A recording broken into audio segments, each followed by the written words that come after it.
Madam Chair, and I want to thank the Secretary as well. Thanks for your patience. I appreciate it very much. Thanks for allowing me to weigh on, Madam Chair, and the ranking member as well. Uh, Secretary Chang, President Biden was slow to acknowledge that there's a crisis at our southern border. Does ORR believe there's a crisis on our southern border? Yes or no, please? Is there a crisis on our southern border? I visited the border too a couple weeks ago, and I saw a crisis. Is there a crisis at the southern border, in your opinion? We have made incredible progress in spite of a lot of different challenges, including the COVID-19 impact on our licensed beds, the unprecedented numbers of children coming across to our care and custody, but we are pleased to see the progress that we have been able to make, including reducing the time that children spend in CBP care and custody, less than a day now, and we have fewer than 700 children in CBP detention centers today. Okay, but would you declare it a crisis as the president has? Would you define it as a crisis at the southern border? Because clearly, we had 12 members go down just a couple weeks ago in El Paso on the border, and we declared it a crisis. Would you consider it a crisis?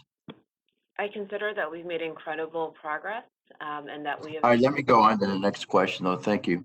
What is the average time of an unaccompanied child? How long do they remain on the average in one of these facilities, ORR facilities? So I can tell you that on average, any child who is in ORR custody will stay in our care for approximately 37 days. That is the current average.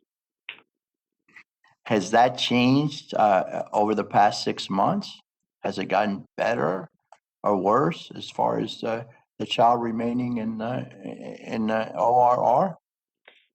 So this number is very fluid. It does tend to go up and down by a matter of days. Nearly every day we track this information, and we're happy to get you a breakdown from the last 6 months. Has it increased in the last 6 months? To be honest, sir, I don't remember what the number was 6 months ago, but I'm happy to look at that and get back to you. Okay, thank you.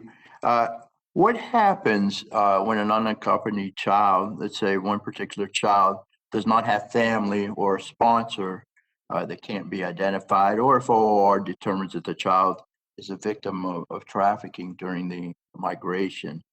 Does the child remain in the United States, or is the child returned to his or her home country? So I'd like to break that apart in two pieces because you mentioned two groups of kids, one that we're not able to locate a sponsor and one who is a victim of trafficking.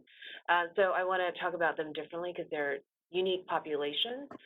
So any child who comes into our care and custody, we work to find a sponsor, and quite frankly, our staff and our incredible licensed network organizations never give up. But there are some children for whom we cannot find a sponsor in the immediate term, and so we will place that child in a licensed provider that provides longer-term care.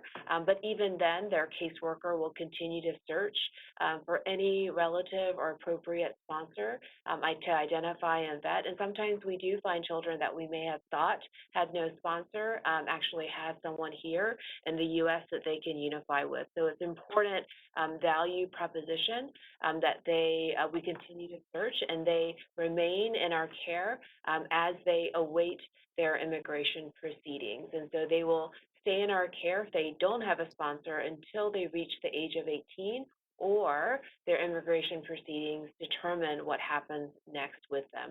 For victims of trafficking, there are special protections in place, including services that we provide, also special type of vetting and secure procedures that we use to make sure that wherever we place that child, that their special needs are taken into account, and that we heighten our safety protocols by doing things like home studies and fingerprint checks on the sponsor and any other household members.